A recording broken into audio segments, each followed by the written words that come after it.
The morning had barely begun when Carolyn Masters's voice cut sharply through the narrow hallway of the surgical unit. Laura Benton had heard that tone many times before, but today it landed harder than usual.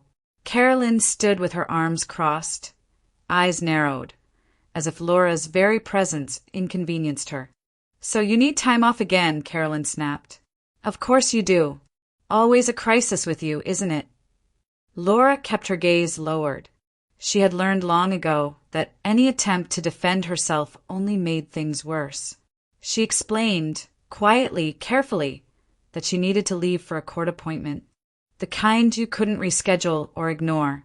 "A court appointment," Carolyn repeated, her voice dripping with disdain. "You know, Laura, most people solve their personal problems outside of work hours. But I suppose expecting that from you is asking too much." The word stung, even though Laura had heard versions of them before. She swallowed the tightening in her throat and stood still, waiting. Carolyn sighed loudly, as if granting permission required superhuman generosity. "Fine," she said. "Go. But don't expect anyone to cover your shift for free. And don't come crying to me when your schedule gets rearranged because of this." Laura nodded, offering a faint thank you, but Carolyn had already turned away. The door swayed shut behind her, and for a brief second Laura allowed herself to breathe. Her hands trembled, not because of Carolyn's cruelty, but because of everything the day ahead held. She thought of her father, Henry, alone in their small apartment, waiting for her to come home and help him through the afternoon. And she thought of Victor, her soon-to-be ex-husband, who had made it clear he intended to fight her for the condo Henry had paid for entirely. The thought twisted painfully in her chest. That condo wasn't just a home. It was her father's sacrifice, his life's savings. If she lost it today, she wouldn't just lose a place to live. She would betray everything he had worked for. Laura tightened her coat, steadied her breath, and headed toward the exit. The courthouse waited along with a battle she was terrified she might not win. Laura stopped by the apartment before heading to court, wanting to make sure her father was settled for the afternoon. Henry Benton sat by the window in his worn recliner, the sunlight tracing the deep lines in his face. When he saw her come in, he tried to straighten up, but the effort only highlighted how limited his mobility had become. "You didn't have to rush back," he murmured, guilt shadowing his voice. "I hate that you're always running around because of me." Laura knelt beside him, adjusting the blanket around his legs. "Dad, don't say that. You know I'd never leave you without checking first. You're not a burden." He exhaled slowly, looking past her toward the street. "I keep thinking, if I had one of those electric wheelchairs, I could get to my appointments on my own. Maybe even go outside on good days. You wouldn't have to do everything for me." The longing in his voice was quiet but unmistakable. Laura's chest tightened. She wanted nothing more than to give him that freedom. But the cost of such a wheelchair always towered over her salary. And Victor, he hadn't offered a single dollar. She thought of how Henry had scraped together his savings for years, then handed it over without hesitation to help the young couple buy their condo. Victor had enjoyed the comfort of that home, enjoyed her father's generosity, enjoyed pretending to be the kind of husband who deserved it. But when Henry's health declined, Victor had pulled away entirely. And now, during the divorce, Victor claimed the condo was joint property simply because it was purchased while they were married. But during the marriage, he kept saying, as if the words alone erased Henry's sacrifice. Laura rose slowly, forcing a reassuring smile onto her face. "I'll be back as soon as I can. Don't worry about me today, okay?" But as she stepped outside and closed the door behind her, dread settled heavily in her stomach. If Victor managed to take half the home her father had paid for, she didn't know how she would face him, or herself. Laura hurried toward the RTA stop, glancing at the time and pushing herself to move faster despite the weight in her chest. Missing the next bus meant risking being late to court, and this was the one day she couldn't afford another setback. When the bus finally pulled up, the doors opened to reveal a wall of crowded bodies. People shifted just enough for her to squeeze inside, gripping the nearest pole to steady herself. Almost immediately, a tense voice rose from the front. A fair enforcement officer stood over an elderly man in a worn coat, his hands trembling as he searched his pockets. "Sir, you need a valid pass or payment. This route doesn't offer free rides," the officer said sharply. The old man held out a frayed wallet. I thought I had enough. I must have misplaced it." "That's not my problem," the officer snapped. "Either pay, or you'll have to get off." Passengers turned away, some indifferent, others mildly irritated by the disruption. Not one person moved to help. Laura watched the man's face tighten with embarrassment. Something in his eyes, a mixture of fear and resignation, cut straight through her exhaustion. Before she even thought it through, she dug into her own bag. "I'll cover his fare," she said, offering her card to the officer. The enforcement officer hesitated, then nodded stiffly and scanned it. The old man blinked up at Laura, stunned. "Thank you, truly," he whispered, his voice cracking. She offered a faint smile. "It's all right." He shifted closer, still careful not to disturb her. "Where are you headed in such a rush, if you don't mind me asking?" Laura exhaled, the truth slipping out before she could guard it. "Court. I'm getting divorced today, and it's complicated." The man's expression softened with quiet understanding, but he asked nothing more. When the bus reached her stop, Laura stepped off, adjusting her coat as the wind swept through the street. She heard footsteps behind her and turned slightly. The elderly man had gotten off as well, keeping a respectful distance, yet clearly unwilling to let her walk alone. He didn't intrude, didn't speak, just followed with a wordless kind of concern, as if sensing she shouldn't face the day entirely by herself. The courthouse felt colder than Laura expected. Fluorescent lights hummed overhead, casting a flat glow across the room as she stepped inside. Her heart sank the moment she saw Victor. He sat confidently at the long wooden table, leaning toward a sharply dressed attorney who flipped casually through a stack of documents. They looked prepared, coordinated, certain of victory. Laura, by contrast, stood alone. No attorney, no files neatly clipped together, just the weight of her father's sacrifice and the growing fear that she'd walk out of the building with nothing. When the hearing began, Victor's lawyer wasted no time establishing their narrative. He emphasized that the condo had been purchased during the marriage. He spoke with rehearsed ease, laying out claims that made Laura's stomach twist. She tried to explain, haltingly, that her father had paid for the home entirely. But without a lawyer or documentation in hand, her words felt thin, swallowed by the courtroom's formal silence. Victor avoided her gaze, as if her panic no longer concerned him. The judge asked clarifying questions, and each one seemed to push the momentum further toward Victor's side. Laura felt her legs weaken. She could almost feel the condo slipping away, her father's years of work disappearing into legal language she couldn't fight. And then, unexpectedly, a chair scraped against the floor. The elderly man from the bus, now seated in the back row, stood and cleared his throat. "Your Honor," he said, his voice steady but respectful. "May I speak?" The judge hesitated, then allowed it. What followed stunned everyone in the room. The man spoke with precise, controlled authority, dissecting Victor's argument with terms Laura didn't even fully understand. He pointed out that Victor's attorney had not submitted the required documentation showing joint financial contribution to the purchase. Without that, he explained, the claim of marital property was incomplete. The judge paused, then announced a continuance to allow proper evidence to be submitted. Relief washed through Laura so quickly she nearly lost her breath.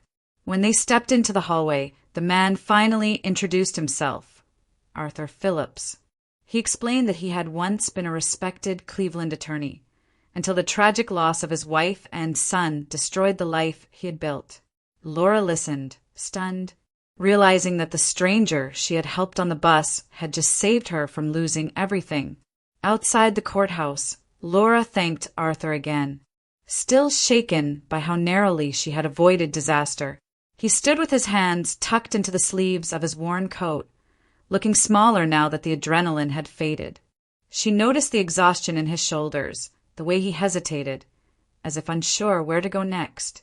"You don't have anywhere to stay tonight, do you?" she asked gently. Arthur gave a faint, apologetic smile. "I'll manage. I usually do." But Laura couldn't ignore the image of him alone on a cold Cleveland night. Not after what he had done for her. She reached into her bag and pressed a key into his hand. "This is for the apartment I'm renting temporarily. I'm heading back to work anyway. Just rest there for now.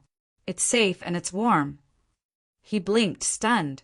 "Laura, I can't possibly." "You can," she insisted softly. "At least until we figure out your next steps." He finally accepted the key with quiet gratitude, and Laura hurried toward the bus stop. Needing to get back before her absence drew more attention at the hospital. When she stepped into the surgical unit, the atmosphere felt different, tight, brittle. Carolyn Masters paced near the nurse's station, her jaw rigid, snapping instructions at anyone who came close. Laura knew Carolyn could be harsh, but this was something else. This was fear.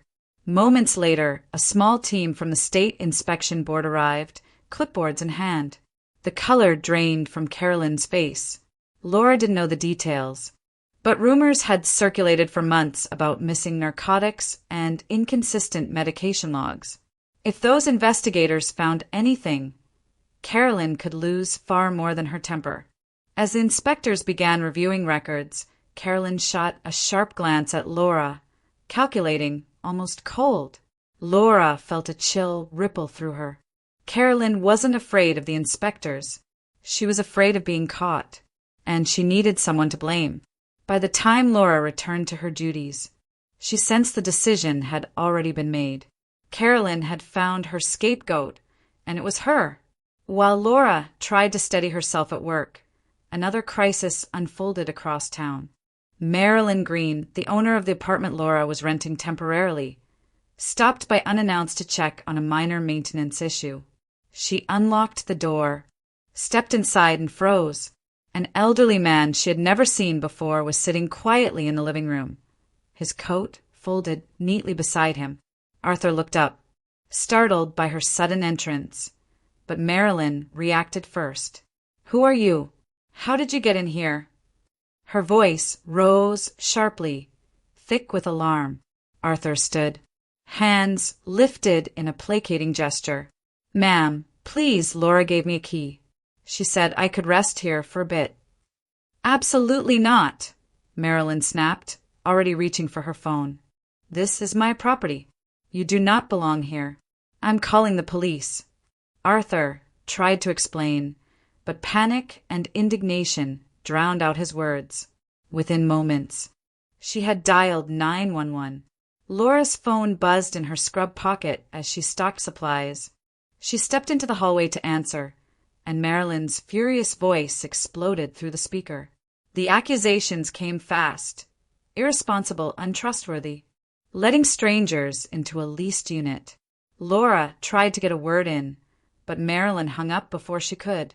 She closed her eyes for a moment, fighting the knot forming in her stomach. There was no time to deal with it now. The inspectors were still in the building. Carolyn was watching her like a hawk, and she was already on thin ice. Minutes later, an inspector approached her with a troubled expression. "Ms. Benton, we need to look at your locker." A strange numbness washed over her as they opened it. Inside, nestled between her spare shoes and folded scrubs, were several empty narcotics packages, the same medications that had been under investigation. "That's not mine," she said immediately, her voice breaking. "I've never even seen those." Carolyn, standing a few feet away, wore a perfectly practiced look of concern. The inspectors exchanged glances. Access logs don't indicate you handled these medications, one of them admitted. But until we complete our review, we have to place you on suspension. Suspended. Accused. Powerless. As Laura gathered her things and walked toward the exit, it felt like the floor beneath her life was giving way piece by piece. Faster than she could catch it, Laura hurried through the entrance of the precinct, bracing herself for the worst. She imagined Arthur frightened, handcuffed, or sitting alone in a holding room because of a misunderstanding she didn't have time to fix. Her guilt had grown steadily since Marilyn's furious call, tightening like a band around her chest. But as she approached the front desk, she stopped short. Arthur wasn't distressed at all. He was seated comfortably on a bench, a warm cup of coffee in his hands, chatting with a uniformed officer who seemed genuinely pleased to see him. The officer, young, steady-looking, laughed quietly at something Arthur said. When Arthur spotted Laura, he lifted a hand in greeting. "There you are. I told you it would sort itself out." The officer stood and stepped toward her. "You must be Laura," he said with an easy, polite tone. "I'm Officer Ryan Mitchell." Laura blinked, confused. "Ah, yes. I thought he was being arrested." Ryan shook his head. "Not at all. Mr. Phillips explained everything. And I recognized his name. I grew up with his son. We crossed paths a few times before, well before life changed for him." His voice softened respectfully. Relief washed over Laura so intensely she had to steady herself against the counter. "Thank you," she breathed. "I was terrified he'd get in trouble because of me." "He won't," Ryan assured her. "There are no grounds for charges. It was just a misunderstanding." Arthur chuckled. "Told you." Ryan turned back to Arthur. "You can stay with me for a while. I've got a spare room. It's better than worrying MS, Benton, or getting caught up in another landlord dispute." Arthur nodded gratefully. As they prepared to leave, Laura confided in Ryan about the suspension, the planted narcotics packages, and her fear that she was being set up. Ryan listened quietly, his expression sharpening with concern. "If someone's framing you," he said, "I'll find out. Let me look into it." The certainty in his voice felt like the first solid ground Laura had stepped on all day. Ryan acted quickly. Within a few days, he arranged to be admitted to Laura's hospital under a state-funded program that routinely brought in patients for evaluation and short-term monitoring. His presence drew no suspicion. He appeared as just another case file moving through the system. But behind the scenes, he had secured permission to use discreet recording devices, small enough to pass unnoticed in the busy surgical unit. From his assigned room, Ryan watched the ebb and flow of staff, paying close attention to medication procedures. The narcotics cabinet was supposed to be tightly controlled, every dose logged and verified, but late one afternoon, he saw exactly what he had come to find. Carolyn Masters approached the cabinet with practiced confidence, swiping her badge and opening the door. She removed several vials of a controlled medication, then placed a few into her pocket before entering selective doses into the narcotics log. The numbers didn't match. Ryan zoomed in on her actions, recording every detail.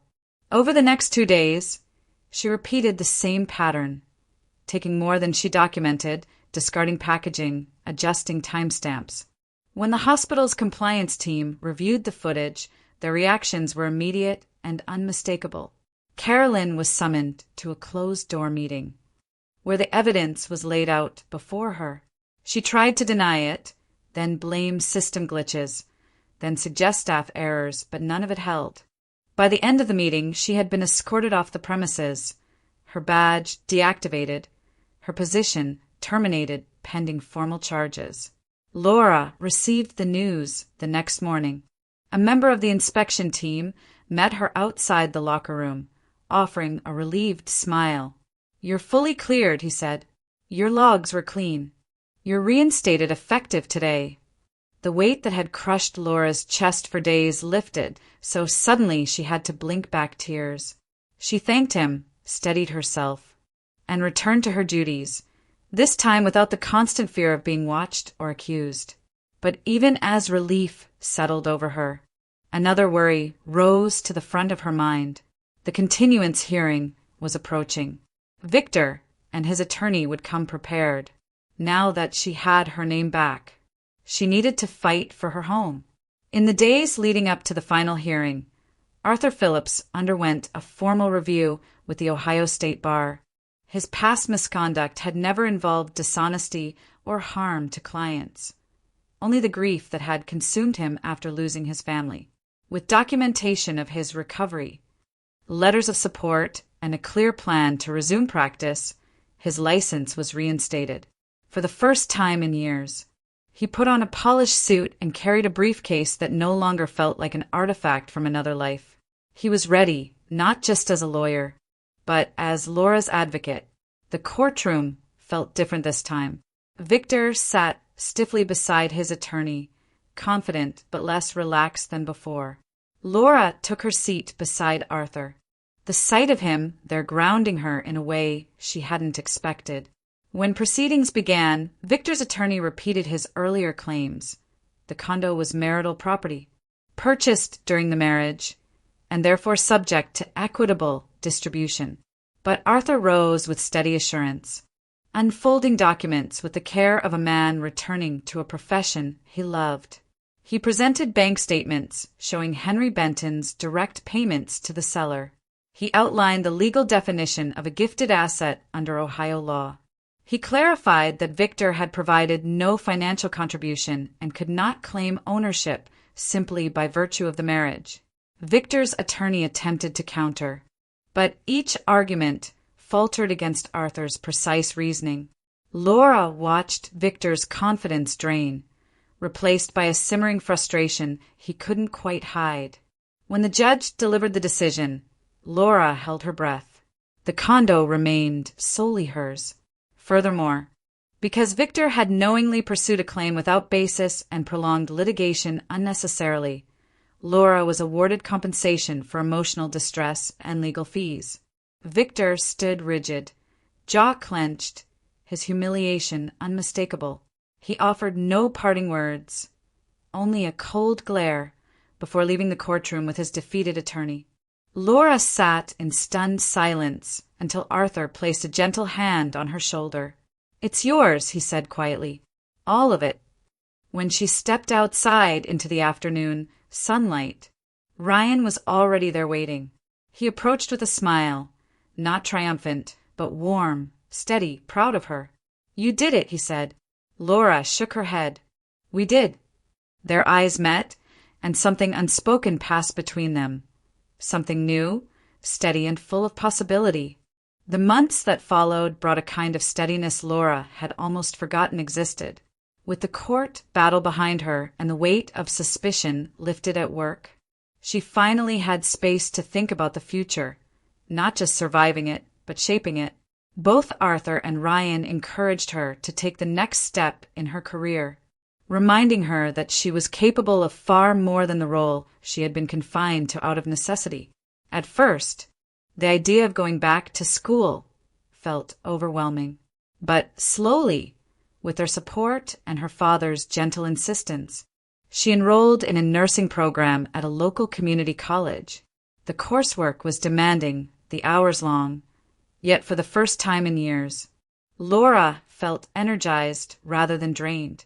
She studied late into the evenings, her father keeping her company from his recliner, offering quiet encouragement. When she finally earned her certification, she secured a position at a private clinic just outside downtown Cleveland, a place with bright hallways, supportive staff, and a salary that allowed her to breathe a little easier. For the first time since her father's accident, she could plan instead of simply react. One of her first major purchases was the gift she had always hoped to give, a new electric wheelchair. The day it was delivered, Henry ran his hands over the controls like a man rediscovering a part of himself. His eyes shone with pride not for the chair, but for his daughter. That pride only grew months later when he used the new wheelchair to attend Laura and Ryan's wedding. The ceremony was small, warm, held in a community garden where the late summer breeze carried the scent of flowers. Henry sat in the front row, tears slipping freely down his cheeks as he watched his daughter step into a life filled with more kindness than hardship. 6 months after the wedding, Laura stood in the kitchen with Ryan, her hands trembling as she held the test that confirmed what they both hoped she was expecting. When they shared the news, Arthur beamed with a joy that softened the lines of grief he still carried. Henry clasped Laura's hands, overwhelmed by the fullness of her new beginning. For the first time in a long time, Laura felt her life expanding, steadier, brighter, and entirely her own.